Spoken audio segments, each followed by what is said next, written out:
प्रिय दर्शकों, star moon astro channel में आपका हार्दिक स्वागत है। मैं टीसी गौतम एस्ट्रोलॉजर। आज हम काल्प सर्प दोष या काल्प सर्प योग के विषय में बात करेंगे।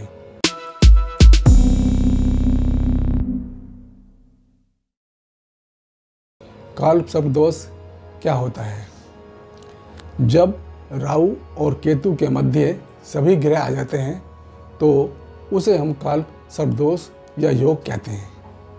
तो ये 12 योग मुख्य रूप से होते हैं और वैसे तो अधिक योग होते हैं, लेकिन हम 12 मुख्य माने जाते हैं, तो हम उसके बारे में बताते हैं। तो यदि राहु लगन में हो और केतु सप्तम भाव में हो तो ये अनंत नाम का काल्प सर्प योग दोष बनता है, जिसमें व्यक्ति को विवाह संबंधी परेशानी आती है। दूसरे स्थान में जब राहु स्थित होता है और अष्टम भाव में केतु स्थित होता है तो कुलिक नाम का काल्प सर्प दोष बनता है। इससे शारीरिक कष्ट होता है। और तीसरे भाव में जब राहु स्थित होता है और नवम भाव में जब केतु स्थित होता है तो ये वासुकी काल्प सर्प योग बनता है। इसमें ये वैसे खतरनाक होता है। इसमें कई तरह की समस्याएं जो है व्यक्ति को आती हैं। यदि चौथे भाव में राहु स्थित होता है और दसम भाव में केतु स्थित होता है तो ये शंखपाल नाम का सर्प दोष बनता है, जिसमें व्यक्ति बुरे कार्यों में संलिप्त होता है। पंचम भाव के अंदर यदि राहु स्थित है और 11वें स्थान में केतु स्थित है तो ये पद्म नाम का काल्प सर्प दोष बनता है। इसमें संतान संबंधी कष्ट लोगों को मिलता है। उसके बाद छठे स्थान में जब राहु स्थित होता है और 12वें स्थान में केतु स्थित होता है तो ये महापद्म नाम का काल्प सर्प दोष बनता है। इसमें ये अत्यंत कष्टकारी रहता है। यदि सप्तम भाव में राहु स्थित है और लगन में केतु स्थित है तो इसमें ये तक्षक नाम का काल्प सर्प दोष बनता है। इसमें व्यक्ति का वजन बढ़ता है और परेशानी आती है। अष्टम भाव में राहु और दूसरे भाव में केतु स्थित होता है तो ये कर्कोटक नाम का काल्प सर्प दोष बनता है। इसमें शारीरिक रोगों से परेशानी, कष्ट और नौकरी वगैरह में परेशानी रहती है। नवम भाव में जब राहु स्थित होता है और तीसरे भाव में जब केतु स्थित होता है तो ये शंख चूड़ नाम का काल्प सर्प दोष बनता है। इसमें व्यक्ति को पितृ दोष लगता है और पिता का सुख नहीं मिलता और कारोबार वगैरह में नुकसान होता है। अब दसम भाव में जब राहु स्थित होता है और चौथे भाव में जब केतु स्थित होता है तो उसमें घातक नाम का काल्प सर्प दोष बनता है और इसमें गृह क्लेश और व्यापार व्यवसाय के अंदर परेशानी आती है, नौकरी में परेशानी आती है। और 11वें स्थान में अगर राहु स्थित है और पंचम भाव में केतु स्थित है तो ये विषाक्त काल्प सर्प दोष या विषधर काल्प सर्प दोष बनता है। इसमें व्यक्ति गैर कानूनी कार्य में संलिप्त रहता है और ये नेत्र और हृदय संबंधी परेशानी इसमें आती है। और 12वें स्थान में जब राहु स्थित होता है और छठे स्थान में जब केतु स्थित होता है तो उसमें शेषनाग नाम का काल्प सर्प दोष बनता है। इसमें व्यक्ति शत्रुओं का सामना करना पड़ता है और मानसिक अशांति रहती है और कष्टकारी होती है। ये भयावह काफ़ी रहता है। तो ये हमने बताया कि 12 तरह के जो है काल्प सर्प दोष हैं और इनके मध्य में जब सभी ग्रह आ जाते हैं तो ये 12 तरह के काल्प सर्प दोष बनते हैं और इनसे परेशानियाँ आती है। तो इनमें कई बार ऐसा होता है कि आदमी बहुत मेहनत कर रहा है और उसके बाद भी जो है वो काम उसके बनते बनते बिगड़ जाते हैं। तो ये सब इसी का ही कारण होता है। तो कई दूसरे आदमी होते हैं ऐसे जो कि थोड़ा सा मेहनत करने के बाद भी हो जाते हैं, तो ये ऐसा माना गया है। काल सर्प दोष जिसकी कुंडली में होता है वह व्यक्ति मेहनती होता है, ये मेहनती बना देता है।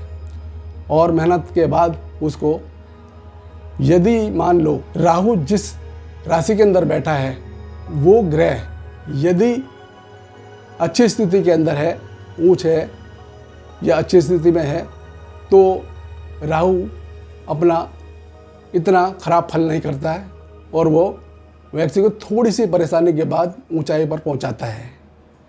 यूँ तो शास्त्रों के अंदर इसका जिक्र कहीं भी नहीं है, किसी भी शास्त्रकार ने इसके काल सर्प दोष या योग के बारे में कोई बताया ही नहीं है।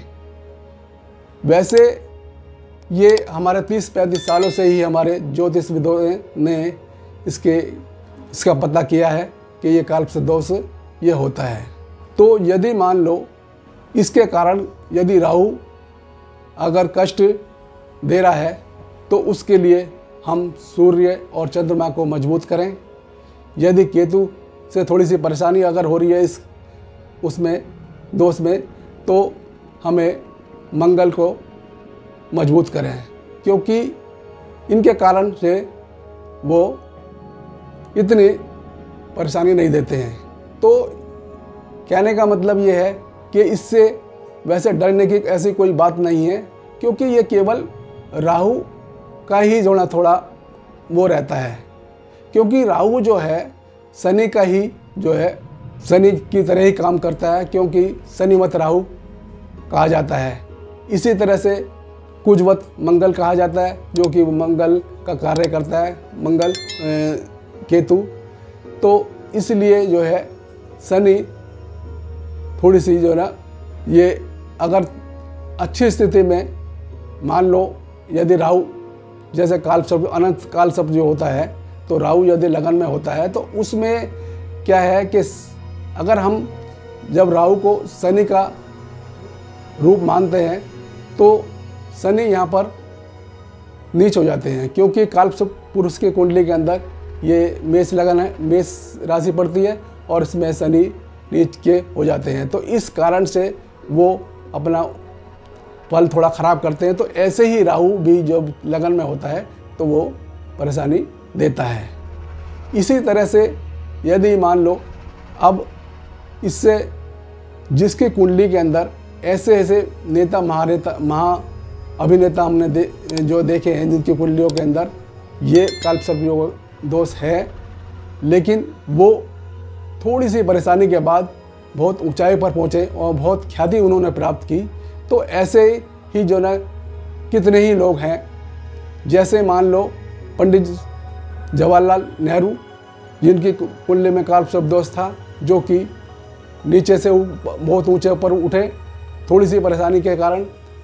और ऐसे ही मोरारजी देसाई जो कि उनके कुंडली के अंदर भी ये काल सर्प दोष था, उससे वो भी बहुत ऊंचाई पर पहुँचे। और ऐसे ही अमिताभ बच्चन है, उनके कुंडली के अंदर भी काल सर्प दोष है, वो भी जो है आप देख ही रहे हैं कि ऊंचाई पर हैं, ख्याति प्राप्त हैं। और विवेकानंद का नाम तो आपने सुना ही है, वो भी काल सर्प दोष से उनके कुंडली में था और वो भी कितनी ऊंचाई पर पहुँचे हैं। तो ऐसा नहीं है कि काल सर्प दोष जिसकी कुंडली में होता है तो वो जो है बुरा ही फल देता है, ऐसा नहीं है। ये बुरे फल तभी देता है जब राहु जिस राशि में बैठा हुआ है उसका स्वामी यदि कमज़ोर अवस्था में है तो तब राहु जो है बुरे फल देता है। तो यदि मान लो राहु या ये इसमें थोड़ी सी परेशानी अगर आ रही है तो इसके उपाय जो है आप जो है इसकी शिव की आराधना करें, महामृत्युंजय मंत्र का जाप करें और नाग पंचमी के दिन जो है मंदिर की जो है सफाई करें।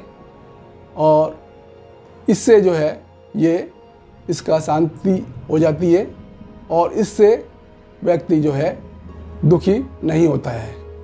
तो काल सर्प दोष जो है के बारे में जो हमारे बड़े शास्त्रकार थे उन्होंने इनके बारे में कभी जिक्र ही नहीं किया कहीं भी किसी भी शास्त्र में। तो ये काल्पनिक दोष के बारे में हमने आज बताया।